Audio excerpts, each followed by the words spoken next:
Welcome to the Ask Dr. Deanna show. I'm Dr. Deanna Holgren, your host.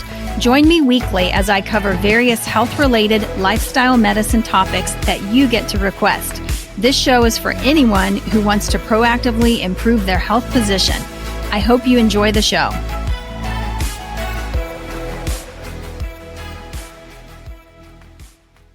Hey, everybody. Thanks so much for joining me today. I am excited that you are here, and I hope that you've enjoyed all of the content that we've brought to you in the month of January on wellness, basically rebooting, resetting, getting health back on track with healthy eating, healthy lifestyle, healthy gut, pretty much healthy everything. Today, I wanted to talk a little bit about intermittent fasting troubleshooting. Some of you have asked specific questions that I get frequently about intermittent fasting. Things like what breaks a fast, what can I have, what can't I have during my fast, and what if I get super hungry during my fast? Just a lot of questions. So we're going to break that down, kind of go through some of those, and just give some answers today to help you troubleshoot your intermittent fasting. So first of all, why do we do the intermittent fasting? Well, for a lot of us, we use intermittent fasting as a way to help manage weight.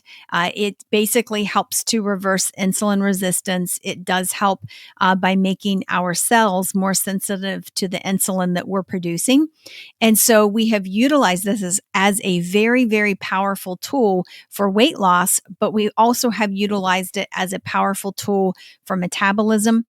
For a metabolism reboot, we've utilized it as a powerful tool for cleansing the body, if you will, as well. And people are using it all over the world. They absolutely love it, and they're getting great results because of it. So when we talk about fasting, or when I talk about fasting, oftentimes I have my patients start with that 12-hour fast, which I've always said to me, that's really not so much of a fast. That's just good, healthy, common sense that we should all be doing every single night, which is fast for 12 hours, no calories for a solid 12 hours. That's super easy. So you eat dinner at 7 p.m., no calories in until 7 a.m. the next day. Super simple, right? From there, I typically, if people get that down and they feel good about it, then I will have them expand it or extend their fast to 14 hours because at that point, after 12, they've burnt through all the glucose or sugar in their system, and now they are burning fat. So you're really kicking in that powerful weight loss component. And then finally, if they do super well with that, I always say check with your doctor. Okay. Most people can do 14 hours, but we've got some people who just can't go beyond that. And that's totally fine. But if you're thinking of extending it 16 hours or even longer, you definitely want to check with your doctor and see if that's okay. Some people will do that because we enter into something called autophagy, which is a cellular cleansing or renewal that happens after the 14-hour mark. So what are some of the issues that we see with fasting? What are the things that people run into that they're not sure about? One of the most common things that I get is, what about my supplements? I take an omega-3 essential fatty acid supplement, which is highly recommended, by the way. But can I still take it in the morning during my fast? And the answer to that, I typically say no. If you want to really get the most out of your fast. Okay. For some people, they don't need to be legalistic with it. For some people, they really need to get it down and have that fast working for them, especially if they are staring down the barrel of type 2 diabetes, and they really need to get that under control quickly. And that's the great news, is you can get it under control very, very rapidly by utilizing the fast and a low carb eating plan. So basically, a supplement, okay, would definitely break the fast. What about things, like drinks? What drinks can I have while I'm fasting? I typically have people just do water. They can do an unsweetened tea. They can also do a coffee that does not have anything in it. Again, I am kind of in that camp of no calories. I don't want, any stevia. I don't really want, them to have, cane sugar for sure would break your fast, things like that. And so for me personally, I normally fast on the 16-hour plan. So I have an 8-hour eating window. And during that 8 hours, I'm very conscientious of, what I'm taking in. I do typically drink an espresso in the morning coffee. So that's just black coffee. That does not break my fast. And then I wait until, around 11:30 is typically when I break my fast. And then I will start, with any supplement protocol that I'm on. I will start with, usually a very clean, for me, I do a plant-based protein shake when I first break my fast. It's still very low carb. And I specifically try to save, carbs that I'm going to be eating for more of that evening meal when I'm cooking for the family. It just makes more sense because it's easier for me. I'm very much on the go. I'm seeing patients, running from room to room. It's very easy for me just to drink a protein shake, and that will sustain me. But definitely when you are looking at doing a plan like this, it's easy to do. You just have to kind of restructure things a little bit from a supplement standpoint. So, you're pretty much going to be hitting it starting at that when you break your fast. You're going to be all about any supplements, if it's an energy drink that you drink, a healthy energy drink, I might add, anything like that. That would go in during that time. And even sometimes people will ask me, well, what about my probiotic? And again, a probiotic, you could take a probiotic on empty in the morning, and as long as there are no carbs in it, no sugar in it, nothing else added, then yeah, that would be fine. But if it does have a little bit added, and sometimes they do that, if it's got a prebiotic in it, for example, then I would just wait until you break your fast and just use it then. So that's generally my recommendation as far as what breaks a fast. Cream and coffee would break a fast. So fat, it's basically anything that has a calorie will break that fast. And so an omega-3 essential fatty acid supplement does in fact have calories in it. So that's the first question. The next question that I get all the time is, what do I do when I'm hungry? Okay, what do I do when I'm hungry?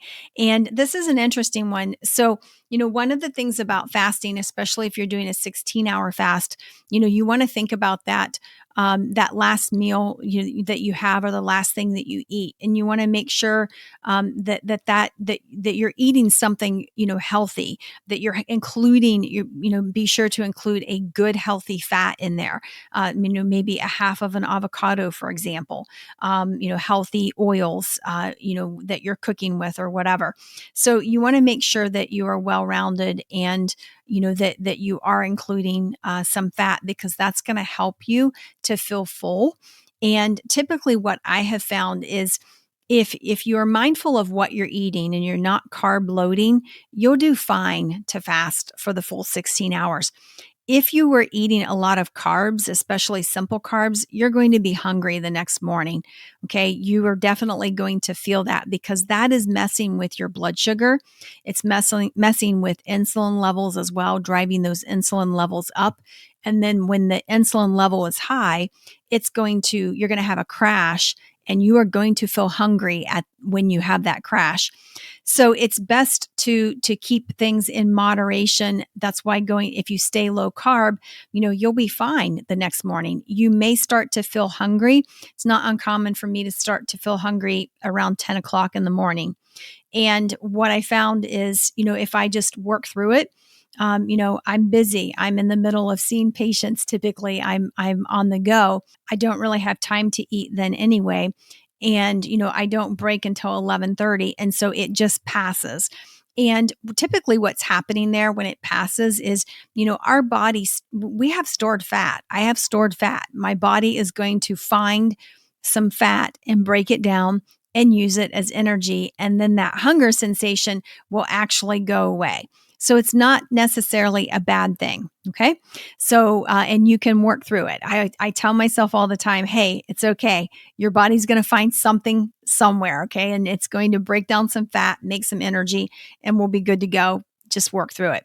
And it usually just lasts, for a couple of minutes, and then it passes. You might try drinking water during that time. Okay. So lots and lots of water during your fast is really important because it's going to help you to feel full.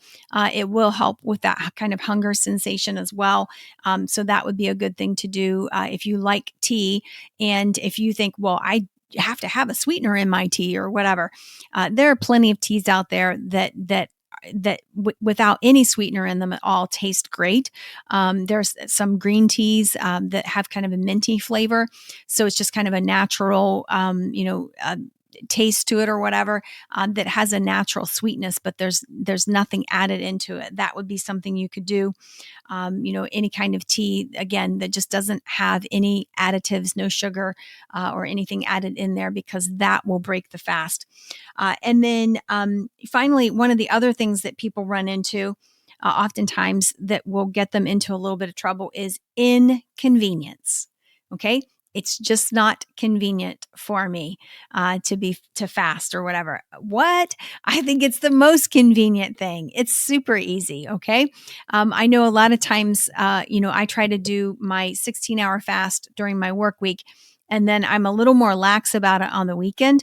But what I found out is that it's actually easier for me to go a little more than 16 hours at times on the weekend, because maybe I am, planning to have, a brunch or something, with my girls, or, something like that going on. And so I'm waiting. The other thing is when I'm traveling, and this could be just a local travel, or, a day out, or maybe through the airport, whatever, I typically will just carry a couple scoops of that plant-based protein powder with me in a Ziploc baggie.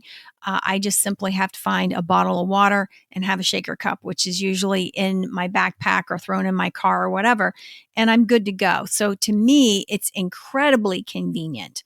You do have to think about it in advance. You kind of have to plan ahead and think, what am I going to eat, when I do get hungry? What am I going to eat when I do break my fast, especially for people who are, busy traveling, whatever. So I think, to me, this is the perfect, plan for somebody who is super busy and on the go a lot. It allows you to have control over what you're eating. You can eat clean, nutritious food, healthy things, and avoid, getting hungry and going through the drive-through window or anything like that. So don't let inconvenience be an excuse for you. Turn that around and decide that it's actually incredibly convenient to do the fast, break the fast, and eat when you're able to. So I hope this has been helpful. I know especially I get a lot of questions about, does this break my fast? Do I need to be concerned about this particular drink, or about my bulletproof coffee, or about my, omega-3 or whatever. So I hope that has answered it. The key is, you guys, we do have to find sustainability. Okay. I think that with any eating plan, lifestyle change that we make, we need to ask ourselves the question, is this a sustainable plan for me? I know for me personally, this is sustainable, but for some of you, it just may not be sustainable to not have that coffee with cream or your bulletproof coffee in the morning. If that's you, maybe just try hitting whatever goal it is you're after with fasting. Hit that goal and then back it up. Maybe you don't need to do 16 hours every day. Maybe you're great just maintaining with a 12-hour fast every night. So I know that I guess my point there would be, just don't throw it out the window. Okay. It still has value, even if you're only able to do the 12 hours every night. I once read a study that said one of the most effective things that we could do from an anti-aging standpoint on the inside of our body. So think about anti-aging of our organs, for example, my liver, my heart, my brain. One of the most effective things we could do was to actually fast for 12 hours every single night, because we use up our glucose and it makes our cells more sensitive to the insulin that we are producing. So it's a great thing, even if we can only do the 12-hour fast each night. So thanks so much for joining me. I hope that you will plug in next week as we talk a little bit more. I'm going to talk about what I call wellness wins, which are just wins that I've seen, really stories of, real life people who have incorporated, whether it's fasting or low carb eating, that sort of thing, a healthy lifestyle, clean eating lifestyle, and have been able to absolutely transform their health because of it. So I'm going to share some of those wins, and I hope you'll join for that. Thanks so much. Have a great day.